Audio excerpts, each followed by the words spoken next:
Hello everyone, I'm Lydia Ruth. Welcome to the Manse and to Homemaking Radio broadcast where I read to you or talk to you while you get something done at home. And I am hoping that you will be one of my homeschool students. It's never too late. And some of you who didn't homeschool your children or weren't homeschooled yourself, to take the mystery out of it, I'll share with you what we learned and what we did and how it worked for us.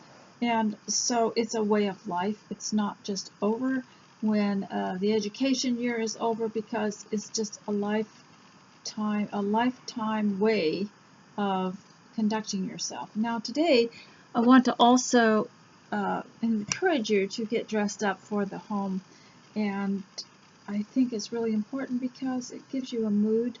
And I like to dress according to the season or the color of the day or just the mood that it gives me. And I taught my daughter and even my sons to kind of analyze how they feel and go to the closet and pick something that would complement the day or energize you for the day. And I think that there's a lot to the idea of color and texture and pattern, and that you can learn dress with more purposefulness. And I know we're all from an era where you just kind of threw something on and left the house and went somewhere else. Well, now we're going to start being thoughtful about it and being thankful for it. And I want to read something out of this book I've been talking to you about. Look how nice and short and thick that is, by Terry Willits, and it's called 505 Quick Tips to Make Your Home Sensational. And she covers how to make your home look nice, sound nice, all the different aspects of the senses. And I was looking at her last chapter here, and I'm thinking, if you have girls at home, or just you're a girl at home and you want to do better and you want to just kind of re-energize yourself for the home or get some new interest in it. Now, I used to be more interested in the home because we would move every 3 years or so, and you pack up and you start over in a new house, and it was just interesting, and the kitchen was different, but we have been in the same place a long time, so I have to maybe rearrange things a little bit or change out the colors or something that's very inexpensive and easy and quick to do. But in her last chapter, she has a little entry here that is wonderful. If you can check out the Terry Willits books, I believe she wrote them in the 1990s. I'm not sure, maybe 80s. But she's quite brilliant in what she did here. Fill your days with praise. It's one of the last entries. Make your home a place of praise. Listen to praise music as you get dressed in the morning. Sing a praise song out loud when you feel it in your heart and when you need a lift. What a simple thing to put in a book. And if you've got young girls at home, every single page can be a devotional page, because not only can they do something, it tells you, how to make your mealtime pleasant, how to write a thank you note, how to have an attitude of gratitude. Let me read that one to you. But this could last quite a while, and they could use every one of these as a time to sit down and think about what they are doing, or even think about what they're reading. And I taught my children not just to read and say, oh yeah, I read that, but to comprehend it and to tell me what it said and who said it and why they thought and how to affect their minds and how did it motivate them if it did, and how would they say it in a different way. So here goes. Have an attitude of gratitude from Terry Willits' book here. She has lots of hints in here. It's just absolutely wonderful. It's just precious. And this one I got off of, I think it was Thrift Books or Abe Books or one of these used books places online. It's brand new. It feels brand new. Begin every meal with a brief prayer of thanks to God for His provision of food. Take turns saying the mealtime prayer. No matter how few or simple the words, a prayerful pause will help everyone to reflect on God's goodness. And you'll be blessed by it. And I was reading one homeschool book we had that said, we have to be joyful and pure and thankful and thoughtful because we want God's blessings. We don't want to be critical and harsh, and even with our political leaders. Let's be careful, because even when we didn't win, we have to be quiet, mind our own business, and be peaceful, and improve ourselves. The important thing is the improvement of our souls and our character, and not get into too much resentment and hatred of other people, and wait and see how God works it out. And one of my favorite things is to wait and see. I'm so curious. It's like, to me, watching a show, everything that happens to me is different, and I have to figure out new things, how to operate my life in new ways, and as things change, because nothing stays the same. The only thing that stays the same in a home is that you're home. That's the one thing you can depend on, is you're the homemaker in your home.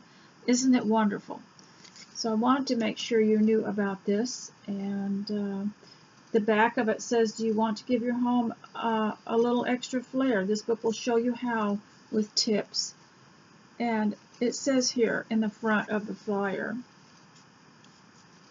making your house a home doesn't have to require massive amounts of time or money.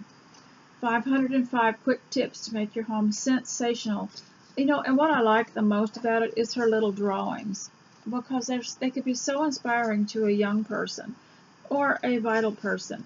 And you need to keep some sense of youthfulness in your life. And if you don't know how to draw, you can buy a book online or get a free course, and you can learn to draw, and just draw one thing every day. You can learn to hand sew, and hand sew one little thing every day. I have a book of things to make, either crochet or sew, and they're small enough that you could make one every day. And the idea, of course, is it's so healthful and so helpful to your mind and to your motivation and to your relaxation and peace. 505 Quick Tips to Make Your Home Sensational offers inexpensive and invaluable tips for sprucing up your home decor in ways that awaken all of the senses without draining your wallet or dipping into your free time.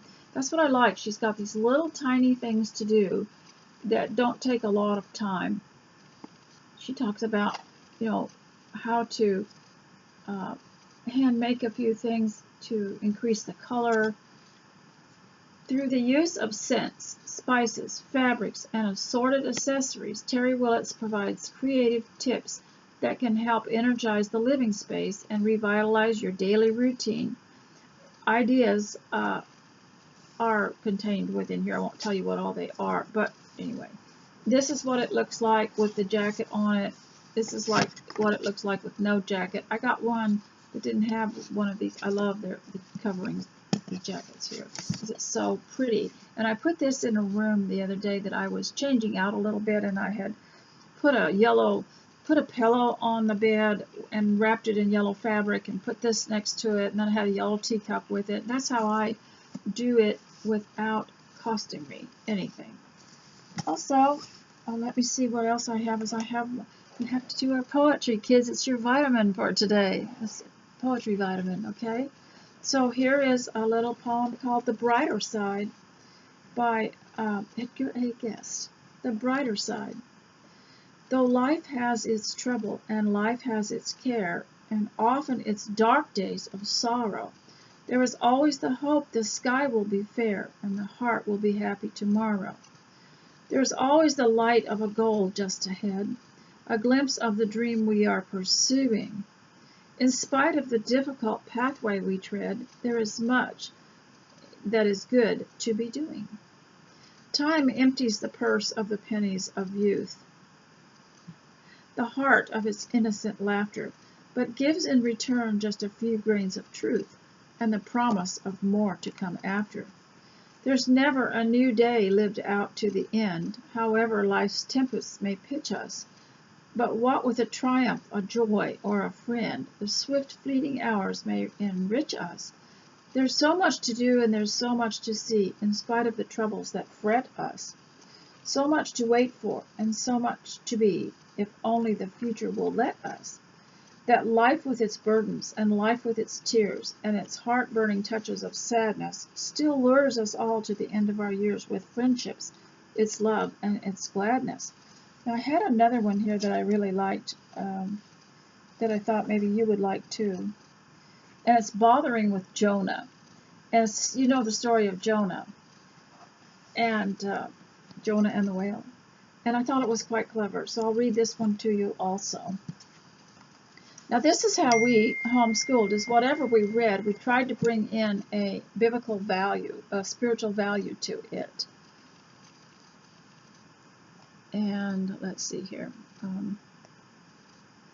All right. Jonah was swallowed by a whale. So runs the ancient Bible tale.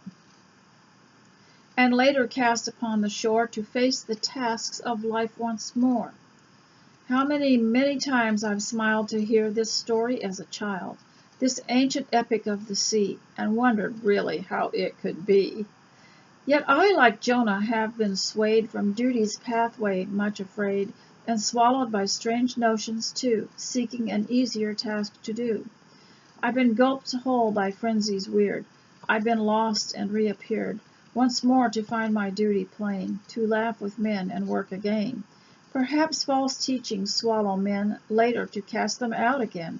At least that's how I read the tale concerning Jonah and the whale. It's very interesting because you can think that you have failed in life, but you can always start over. And no matter what you've done or how you, quote, messed up, you've got to get as close to the pattern, the spiritual pattern, as you want, as you can. And you don't gripe about all that's been lost. And I don't know how I can compare that to Jonah, but remember he was reluctant to go preach to the city of Nineveh. He said it was a terrible city and it was so wicked. I would like to warn you ladies at home not to go around saying this is a wicked world, especially in front of your children, because they want to grow up and be happy. And, you know, I think that it's not wise to have a sour look on life and cast a feeling of dread all around us. Leave that to the preachers, okay? Let's be happy at home. But Jonah did not want to go. And he said, they're so wicked. And can you imagine not caring about their souls? And all he could think about was how wicked. And he wanted Nineveh to be destroyed. He wanted God to destroy Nineveh. He wanted to see the big crash. But he was taught a great lesson. And when he was swallowed by a whale, and he spent 3 days repenting, and when he came out, when the whale spit him up, he was ready to go and do what was right. And I've heard so many stories in my contemporary life of women who just couldn't be bothered at home or bothered with improving themselves or enjoying life. And one day they said they just decided they had to go on living. And they said it was almost like God said, well, finally. And they found so much delight in life and so much to do. And if you have, here's the message that I get from so many of them, if you've, quote, messed up and your life is not the ideal what you want it to be, at least get close to that ideal and stick up for that ideal. And don't go back and complain about the way you messed up your youth, because everybody has something that they're not real proud of in their youth, and you can't go back. You can't change it, but you can change your attitude about it. You can repent of it, you can move forward, and you can use it as a lesson to yourself. And if you have children, it's better for them to have a mother who really wants life to go well and to improve and to be delighted with life. And I loved what this lady said in this book to start your day. What was it she said? She said, fill your days with praise. Make your home a place of praise. Listen to praise music as you get dressed in the morning. Sing a praise song out loud when you feel it in your heart. So, yes, start out with praise, and there's a big change in your brain when you start out with that. The other thing I'm still doing books here, but I'm not sure this would be for homeschooling, but I love these barber books, and they publish spiritual materials like devotional books and other types of motivational books, spiritually motivational, basically Christian. And they have a set of fictional books that I love the edges of the paper. And I think I had a paper cutter one time that would do that when we were into fancy scrapbooking and card making. And I would love to do this. It's kind of an uneven look. Just love it. In fact, I park this way in the bookshelf because I like to look at these pages, and they're very parchment feeling and high quality. And this one is called the Treasured Brides Collection. It's clean romances and 3 timeless romances from the beloved author Grace Livingston Hill. Now, a lot of people, because I believe this was done in the 1930s, a lot of people thought that what she wrote about was preposterous because she wrote about young women who overcame hardship or helped a young man overcome hardship, and then they set off on their life together. And it was about marriage and the home. And in the 1930s, most people wanted to get married and have a home. And so I'll read part of the back of it and why I think it's good for young ladies to read this, because it shows in these stories, they might think, oh, they're a little bit silly and no one acts like that anymore, no one talks like that anymore, to show how some people are kind to one another and the results of it, and some people are rude and the results of that, because they always have somebody that comes into the story that doesn't have good intentions and then shows the consequences of that. Anyway, this was Grace Livingston Hill, and Grace Livingston Hill sometimes included, I believe, recipes in her books. Honesty is the key to happiness. In 3 timeless romances, the first it says, 3 timeless romances from a beloved author. I love the size of it. I like the size of the print. I love the feel of it. I'll tell you something I like about Barbara books, especially these big ones. She always had what do you call this, end papers? She always had a scene or something on, or Barbara books, depending on what the name of the book is, they have these end papers with this inspiring on the cover. I just really think that's so nice. It's similar to Victoria Magazine, because when you open it up now, they have the first page, something bright that draws you in. Could be a scene or a bouquet of flowers or some lovely thing. And it is like walking up a little road to a house, and you gradually get closer to the house, and things are pretty as you go along until you get up the steps. And it was like an introduction to the book. So let me read what it says on the back. Honesty is the key to happiness. In 3 timeless romances, love comes to struggling individuals who learn that being true to their character is the key to lasting happiness. I have talked a lot about character here, and we'll try to do a whole lesson, character 1, character 2, character 3 for the home. Take a step back into the slower-paced life of the 1930s and 40s. Now, The Magic of Ordinary Days was a story of the 1930s. If you get a chance to see that film, it's just absolutely wonderful. And ladies, I'm going to pause now and continue this later. I'll publish this as part 1.